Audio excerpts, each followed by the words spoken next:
Yeah, I would like to speak a few things which came to my mind about the sanctification process in the church. और मैं आपसे कुछ बातें आज बांटना चाहता हूँ जो आपके विचारों को बदल देगी, जो कलीसिया में पवित्रीकरण के विषय में हम जो बताते हैं और कहते हैं। This is about the importance of church in our sanctification. और यह इस विषय में है कि कलीसिया कितनी महत्वपूर्ण है पवित्रीकरण होने के लिए। In Matthew 13:44 and 46, if you read, यदि आप मत्ती के अध्याय 13 वचन verse 44, yeah, 44 to 46, if you read, यदि आप मत्ती के अध्याय 13 वचन 44 से 46 तक यदि आप पढ़ते हैं, there are two parables about the kingdom of God. यहाँ पर दो दृष्टांत दिए गए हैं परमेश्वर के राज्य के विषय में। The first parable is mentioned in verse 44 is about a treasure hidden in a field. और जो पहला दृष्टांत है, आप वचन 44 में यदि पढ़ें तो वहां पर वह दृष्टांत है खेत में छुपे हुए धन के विषय में। The treasure is so valuable that the man who saw it sold everything he has and bought it. और वह जो धन है जो छुपा हुआ वह इतना कीमती है, इतना बहुमूल्य है कि एक व्यक्ति ने जब उसे पाया तो उसने अपना सब कुछ बेच दिया उस धन को पाने के लिए। Verse 45 speaks about another parable where there is a pearl, a very valuable pearl, a merchant looking for it. और जो वचन 45 यदि आप पढ़े तो वहां पर एक और दूसरे दृष्टांत के विषय में लिखा गया। वह दृष्टांत एक अच्छे मोती के विषय में है और एक व्यापारी उसकी खोज में है। So when he found the pearl, he went and sold everything he had and bought it. और जब उस व्यापारी ने उस अच्छे मोती को पा लिया तब उसने अपना सब कुछ बेचकर उस अच्छे मोती को मोल ले लिया। So the first parable, the kingdom of God is a pearl, and in the second parable, the kingdom of God is a merchant looking for the pearl, which is hidden in a shell. और यहाँ पर हम इस दृष्टांत के अंदर, पहले दृष्टांत के अंदर पाते हैं कि एक छुपे हुए धन के विषय में, और दूसरे दृष्टांत में एक व्यापारी एक अच्छे मोती की खोज में है और वह उस शिपी को पाता है जिसमें से मोती मिलता है। See, I some time back I read the story of an American mountaineer, one who climbs mountains. और मैंने बहुत समय पहले एक कहानी पढ़ी, एक लेख पढ़ा एक व्यक्ति के विषय में जो अमेरिका से हैं और जो पहाड़ चढ़ते हैं। He's an American mountaineer. His name is Beck Weathers. और ब्रेक वेदर्स करके उस व्यक्ति का नाम है जो अमेरिका से हैं और पहाड़ चढ़ते हैं। He went to climb Mount Everest. और वो माउंट एवरेस्ट जो पहाड़ है उस पहाड़ को चढ़ने के लिए गए। So, but he could not finish it on the way. The weather was so bad, and he got trapped, and he got lost. He got separated from his group, and he was about to die. और तूफान और मौसम खराब होने के कारण, तूफान आने के कारण वो व्यक्ति जो थे जिन्होंने पहाड़ चढ़ना शुरू किया वो उसकी चोटी तक पूरा नहीं कर पाए। बीच रास्ते में ही वो अपनी दिशा को भटक गए और अपने झुंड से वो अलग हो गए और वो मरने तक आ गए। He had some problem in his eyes. He had an operation, and because of that or something, his eyes become almost blind. And the last resort, he gave a message, wireless message to his wife in the US. और उस व्यक्ति के वो जो भाई थे उनकी आंखों में कुछ तकलीफ थी जिसके कारण उन्होंने अपना ऑपरेशन करवाया था। और उस तूफान में होने के कारण, ठंड के कारण उनकी आंखें धुंधली हो गई कि उन्हें कुछ भी दिखाई नहीं दे रहा था। और उन्होंने आखिरी बार यंत्र पर, फोन पर अपने परिवार से जो अमेरिका में रहते थे, एक आखिरी बार उन्होंने बातचीत की। And his wife then informed the US government. US government informed the Nepal army, and army sent a helicopter to rescue him. और उसके बाद में उस व्यक्ति के परिवार वालों ने अमेरिका की सरकार से बात की और अमेरिका की सरकार ने नेपाल की सरकार से और वहां के सैनिकों से बातचीत की और नेपाल के सैनिकों ने एक हेलीकॉप्टर को भेजा उस भाई को बचाने के लिए। This is reported in the newspapers as a daring act of a government to rescue one of their citizens who is about to die. और यहाँ पर हम अखबारों में भी हमने कई बार पढ़ा कि अमेरिका की सरकार ने बहुत ही कड़ा कदम उठाया अपने एक व्यक्ति की, अपने नागरिक की जान बचाने के लिए। I was thinking, if a government can do that much for a citizen, how much more the kingdom of God can do for its citizens. और मैं यह विचार कर रहा था कि जब एक अमेरिका की सरकार अपने देश के एक व्यक्ति के लिए, अपने नागरिक की जान बचाने के लिए इतना बड़ा कदम उठाकर वह इतना बड़ा काम कर सकती है, तो स्वर्ग के राज्य का जो नागरिक होता है उसके लिए स्वर्ग का राज्य कितना कुछ कर सकता है। This is the first parable we read, the importance, the value of the kingdom of God. और यह वह पहला दृष्टांत है जहां पर हम परमेश्वर के राज्य की महत्व को जानते हैं, मूल्य को जानते हैं। In Psalm 34:7, you read, the angel of the Lord encamps around those who fear him, and he delivers them. भजन संहिता 34 के वचन 7 को यदि आप पढ़ते हैं, यहोवा के डरवैयों के चारों ओर उसका दूत छावनी किए हुए उनको बचाता है। Yes, remember, when the previous verse if you read, this poor man called and the Lord heard him and saved him out of all his trouble. आप इस वचन को हमेशा स्मरण रखें, और इसके पहले का जो पिछला वचन है, वचन 6, यदि आप उसे पढ़े, इस दीन जन ने पुकारा तब यहोवा ने सुन लिया और उसको उसके सब कष्टों से छुड़ा लिया। A poor man when cries, what happens is, the next verse says is, the angels suddenly comes and lands all around him to rescue him. और जब एक दीन व्यक्ति, एक कमजोर व्यक्ति जब परमेश्वर को पुकारता है, तब क्या होता है? उसका 7वें वचन में हम पढ़ते हैं कि परमेश्वर का दूत छावनी किए हुए आकर उनको बचाता है। This is the value of the kingdom of God. If you are a citizen of the kingdom of God, and when you call out to God, the angels suddenly comes and descend all around to you to rescue you, take care of you. What an encouraging verse this is. और परमेश्वर के राज्य का की महत्व विशेषता यही है, यदि आप परमेश्वर के राज्य के नागरिक हैं, तो आपको बचाने के लिए जब आप परमेश्वर की दोहाई देंगे, परमेश्वर अपने स्वर्गदूतों को भेजेगा कि वह आपको संभाले, आपकी रखवाली करे। The next parable we heard was about the merchant who is looking for a very valuable pearl which is hidden within a shell, and when he found it, he sold everything and bought it. और दूसरा जो दृष्टांत हम परमेश्वर के राज्य के विषय में पढ़ते हैं, वह एक व्यापारी जो अच्छे मोतियों की खोज में है, और उसे जब वो शिपी जिसमें मोती होता है मिल जाती है, वह व्यापारी अपना सब कुछ बेच देता है उस मोती को लेने के लिए। That is Jesus Christ coming down from heaven, looking for each one of us who are very valuable in His sight, but we were hidden in the worldly systems, and He gave such a big price and bought us. और यह ऐसा है जैसे यीशु मसीह, हम जो एक मोती के समान, मूल्यवान मोती के समान है, जो इस संसार के अंदर अलग अलग स्थानों में खो चुके थे, यीशु मसीह आए और हमें पाने के लिए बहुत बड़ी उन्होंने भारी कीमत चुकाई, मूल्य चुकाया। We are so precious in His sight. We must always remember that, so that He was ready to pay such a big price. He left all that in heaven, came down searching for us and found us. आप और हम सभी परमेश्वर की दृष्टि में बहुत ही ज्यादा, बहुत मूल्यवान है, बहुमूल्य है। इसलिए आप इस बात को हमेशा स्मरण रखें कि आपको बचाने के लिए परमेश्वर ने, यीशु मसीह ने एक बहुत बड़ी भारी कीमत चुकाई है। You know, the God has given us His Spirit working in us always, you know, to create an intimacy with this Lord Jesus Christ. और परमेश्वर ने हम में से हर एक को अपने पवित्र आत्मा दी है, उसकी आत्मा दी है कि उसकी पवित्र आत्मा हमारे हृदय में कार्य करे, कि हमें यीशु मसीह के साथ के एक व्यक्तिगत संबंध के अंदर लेकर आए। James 4, we'll read James 4 and 5. James 4 and 5. You adulterous people, don't you know that friendship with the world means enmity against God? Therefore, anyone who chooses to be a friend of the world becomes an enemy of God. James 4:4. याकूब अध्याय 4 वचन 4 और 5 पढ़ते हैं। हे व्यभिचारियों, क्या तुम नहीं जानते कि संसार से मित्रता करनी परमेश्वर से बैर करना है? अतः जो कोई संसार का मित्र होना चाहता है, वह अपने आप को परमेश्वर का बैरी बनाता है। Here it says that the loving the world is an enmity with God, and also it's like adultery in the sight of God. और यदि आप इस वचन को ध्यान से पढ़े तो उस वचन में ऐसे कहा गया है कि यदि आप अपने आप को संसार का मित्र बनाते हैं, तो आप अपने आप को परमेश्वर का बैरी बना लेते हैं, या दूसरे शब्दों में कहे तो आप परमेश्वर के विरोध में व्यभिचार कर रहे हैं।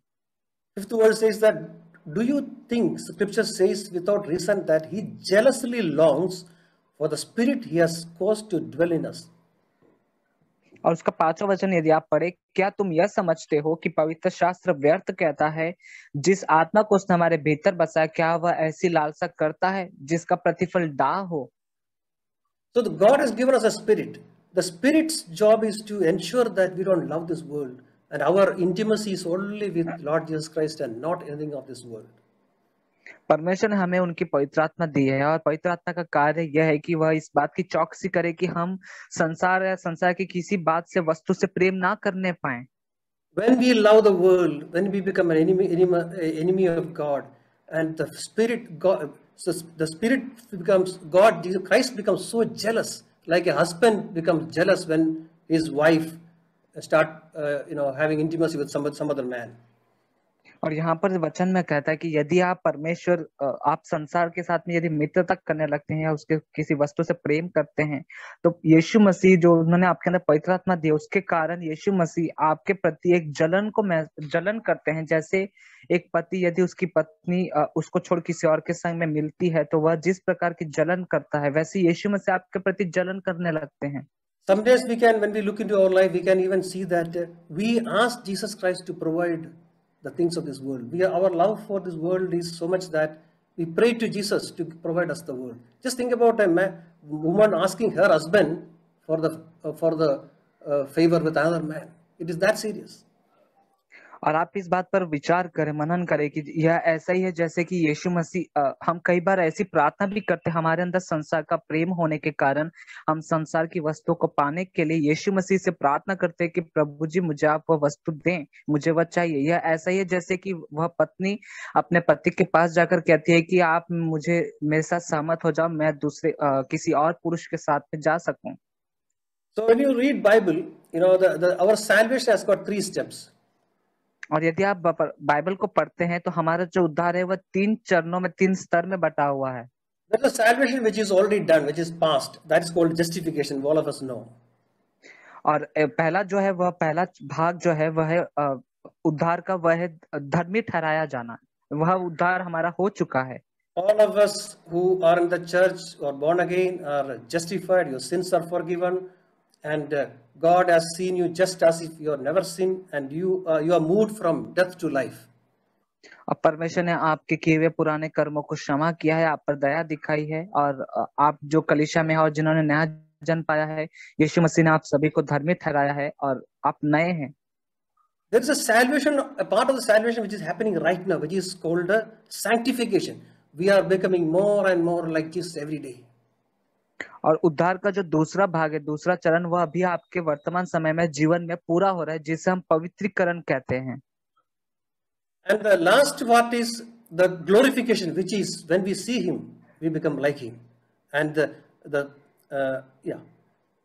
और जो उद्धार का तीसरा चरण है वह है महिमा पाना, और वह यही है, ऐसा ही है जैसे कि हम वचन कहता है जब हम उसको देखेंगे हम उसी के समान हो जाएंगे। So that is a point where the sin will be removed from us, and we will no more have any desire to sin.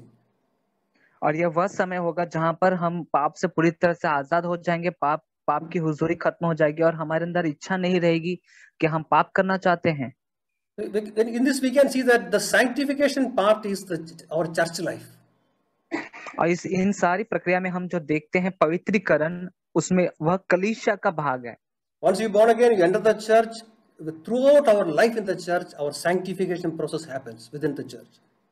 और जब आप यीशु मसीह को ग्रहण करते हैं, आप एक विश्वासी बनकर कलीसिया में जाते हैं, और आपके जीवन भर तक, जब तक आप जीवित हैं, कलीसिया से आप संबंध में रहते हैं, जुड़े रहते हैं, और आपका जो पवित्रीकरण का क्रिया है वो होता रहता है। So God has instituted the church for our sanctification.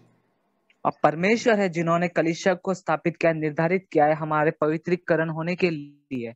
That's why everything which will happen in the church is, God has made it, orchestrated in such a way that we become more and more like him. It works out a sanctification process in our life.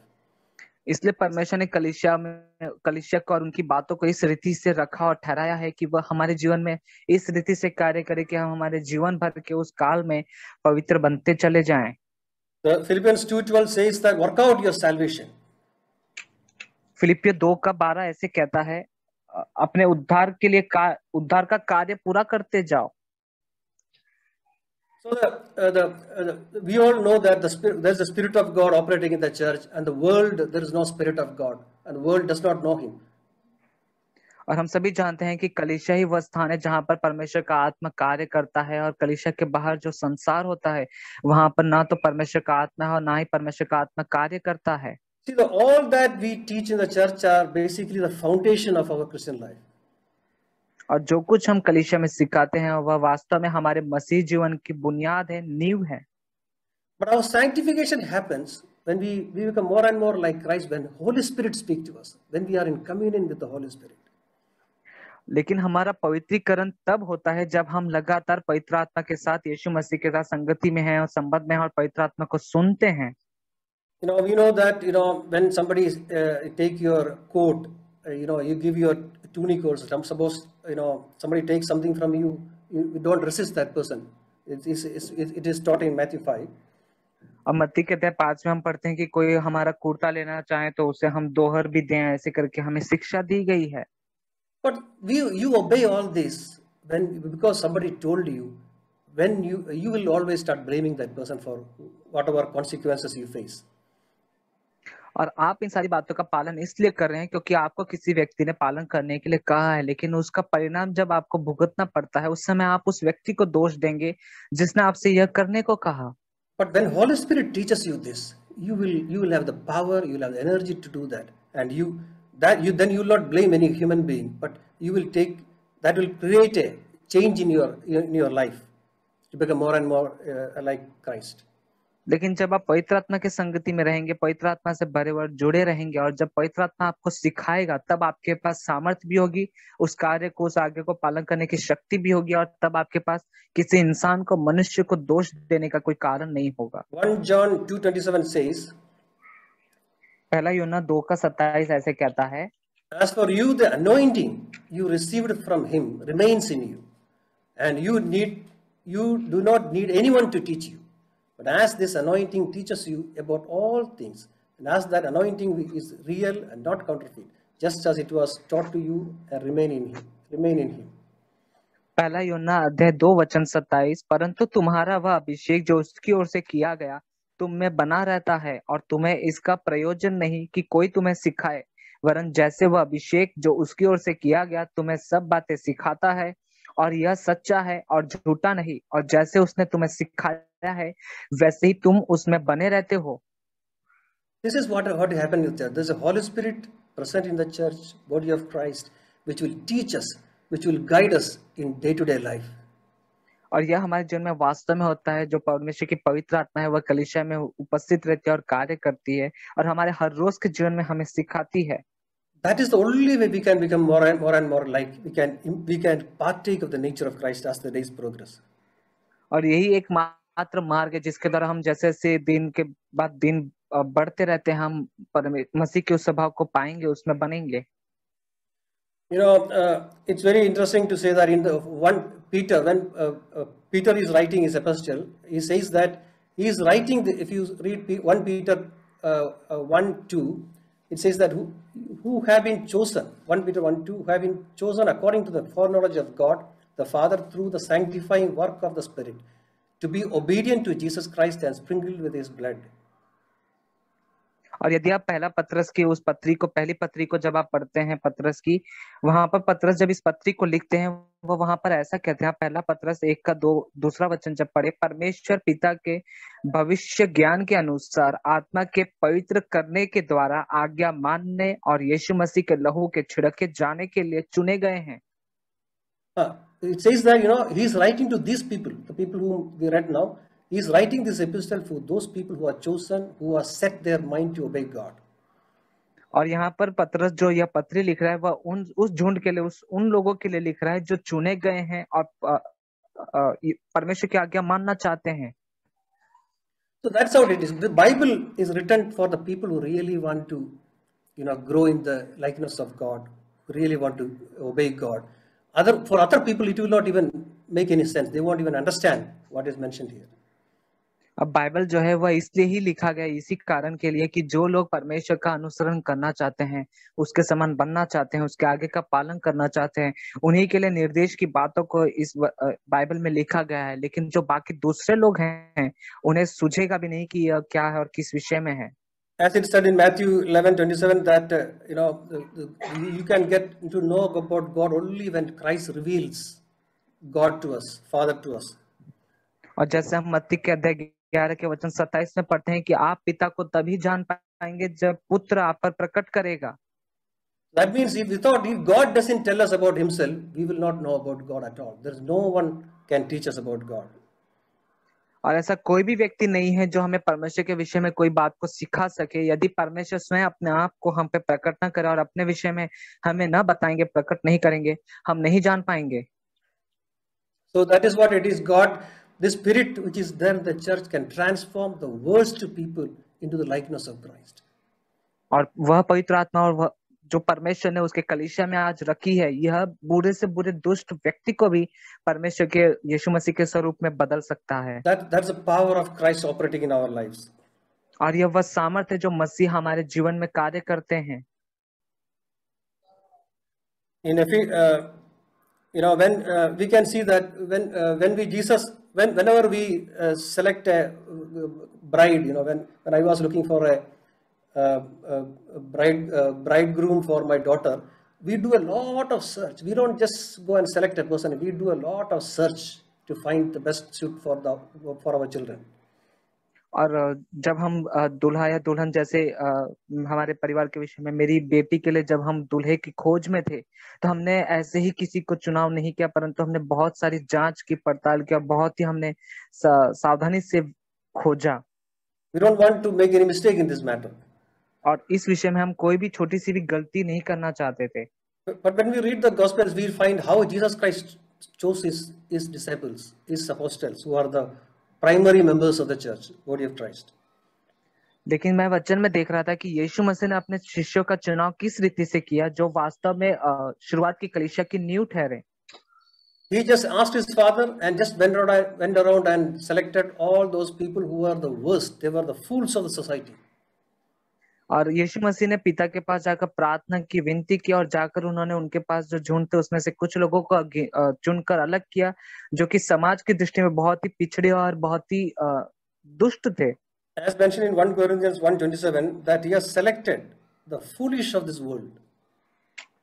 और जैसा कि हम पहला कुरिन्थी 1:27 में भी पढ़ते हैं कि परमेश्वर ने जगत के मूर्खों को चुन लिया। But there is a process. He was putting them into a process. लेकिन परमेश्वर उन सभी को एक प्रक्रिया में, एक चरण के अंदर डाल रहे थे। That is in Ephesians 5:26 says that to make your holy, cleansing her by the washing with the water through the word.